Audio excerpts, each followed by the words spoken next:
కామారెడ్డి జిల్లా బీర్కూరు మండలం కృష్ణాపూర్ గ్రామంలో సోమవారం పలు అభివృద్ధి పనులకు తెలంగాణ రాష్ట్ర అగ్రో ఇండస్ట్రీస్ కార్పొరేషన్ చైర్మన్ కాసుల బాలరాజు, బాన్సువాడ ఎమ్మెల్యే పోచారం శ్రీనివాస్ రెడ్డి ప్రారంభించారు. మొదటిగా చాకలి ఐలమ్మ విగ్రహాన్ని ఆవిష్కరించారు. అనంతరం ప్రభుత్వ ప్రాథమిక పాఠశాలలో 20 లక్షలతో నూతనంగా నిర్మించిన అదనపు తరగతి గదులను 9 లక్షలతో నిర్మించిన అంగన్వాడీ భవనాలను ప్రారంభించి గ్రామంలో ఏర్పాటు చేసిన సభలో అగ్రో చైర్మన్ బాలరాజు మాట్లాడుతూ, మనం అందరం కలిసి మరి డెవలప్మెంట్ చేసుకుందాం. ఖచ్చితంగా ఈ కాన్స్టిట్యున్సీలో వేరే వాళ్ళకు స్థలం ఉండద్దు.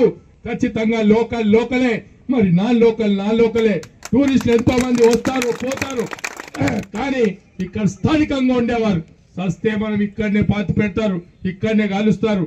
కానీ వేరే వాళ్ళకి ఎట్లుంటుంది అంటే మరి ఎక్కడ వచ్చిండ్రో ఎక్కడ పోయినో మళ్ళీ నామరూపాలు లేకుండా ఎంతో మంది వచ్చారు, ఎంతో మంది వెళ్ళిపోయారు. అందులో ఇప్పుడు వచ్చినటువంటి వ్యక్తి ఒక వ్యక్తి మరి పోక తప్పదు. ఎందుకంటే ఒక ఎమ్మెల్యే ఉన్నాక ఇన్ఛార్జ్ అనేది ఉండదు.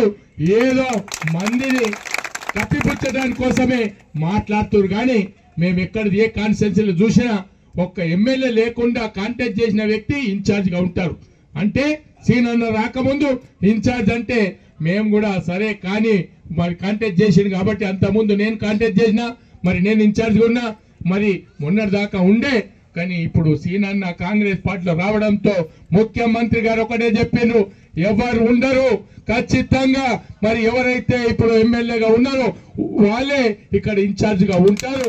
ఎమ్మెల్యేదే నడుస్తుంది, మీరు ఏది చెప్పినా వాళ్ళదే నడుస్తుంది. కానీ ఇక్కడ కళ్ళబొల్లి మాటలు చెప్పి ఏదో కాకమ్మ కథలు చెప్పి మరి అక్కడికి వెళ్ళి వచ్చి కొంతమందిని తీసుకొని ఏదో గాలి వార్తలు చెప్తూ మరి మీ ఊరికెళ్ళి కూడా కొంతమంది గాలి మనుషులు కొంతమంది తిరుగుతున్నారు. ఇప్పటికైనా సరే కలిసి పనిచేద్దాం. మీకు ఏం కావాలో చెప్పండి. మీరు అభివృద్ధి ఆశిస్తే ఖచ్చితంగా సీనన్న ఉన్నాడు, నేనున్నాను.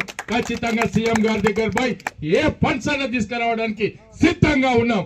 మీరు ఒకవేళ అభివృద్ధి ఆశిస్తే రండి, మాతో పాటు కలిసి పనిచేయండి.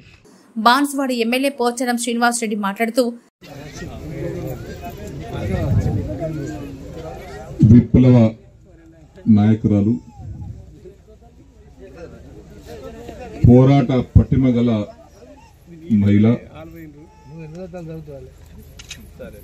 జమీందార్లను రజాకాలను ఎదిరించి తెలంగాణ కోసం త్యాగం చేసినటువంటి విప్లవ మహిళ అయినటువంటి శ్రీమతి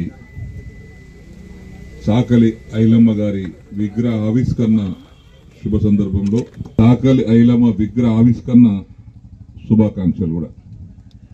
చాలా చక్కగా విగ్రహాన్ని ఇప్పుడే ఆవిష్కరించుకున్నాం, ప్రారంభించుకున్నాం. ఒక వ్యక్తి ఒక శక్తిగా మారాలి. వ్యక్తిగా ఉంటే సమాజానికి ఏం చేయలే.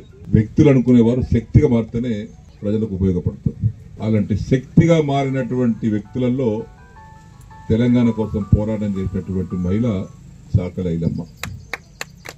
చాలా మంది మహిళలు ఉన్నారు, అన్ని కులాలలో మహిళలు ఉన్నారు, అన్ని కులాలలో పనిచేసేవారు ఉన్నారు. కానీ ఆనాడు జరుగుతున్నటువంటి అన్యాయానికి ఎదిరించి జమీందారు వ్యవస్థకు వ్యతిరేకంగా తెలంగాణ ప్రజలకు జరుగుతున్న అన్యాయాన్ని గ్రహించి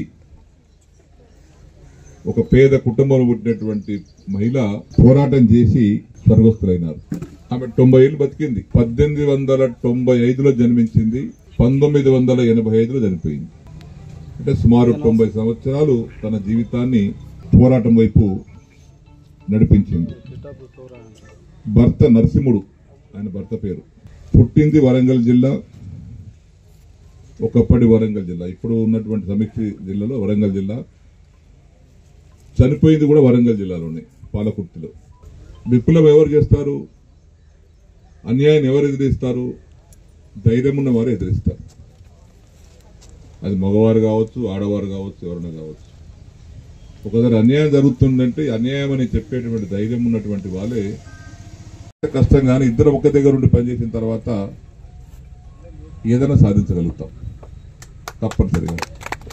సరే, కొత్తగా వచ్చినటువంటి వారు ఇంకా ఈ ఊళ్ళో ఉన్నటువంటి కొంతమంది కూడా ఇంకా అటు ఇటు చూస్తూ ఉన్నారు. వారు అన్నట్టుగా ఎవరు వచ్చినా మేము కాదనేది లేదు. ఏ ఊరు నుంచి ఎవరు వచ్చినా వారిని కూడా దగ్గర తీసుకుంటాం. మాకు వ్యక్తిగత స్వార్థాలు లేవు. ఏదో మీరు వస్తే మాకు ఏమో ఇచ్చిపోతారని ఆలోచన లేదు. మా వల్ల మీకు మేలు జరుగుతుంది అనుకుంటే, మేలు జరిగిందని అనుకుంటే, జరగడం కాదు కల్లారా చూసిరు కూడా, ఎవరైతే పక్కతో బట్టి తిరుగుతున్నారో అనుభవించారు కూడా, లక్షల రూపాయలు పని చేసుకొని సంపాదించారు కూడా. తల్లిదండ్రులు జన్మనిస్తే జ్ఞానాన్ని ఇచ్చేవారు గురువులు. విద్యతోనే మనిషికి అభివృద్ధి సాధ్యమన్నారు. ఈ కార్యక్రమంలో కాంగ్రెస్ నాయకులు, కార్యకర్తలు తదితరులు పాల్గొన్నారు.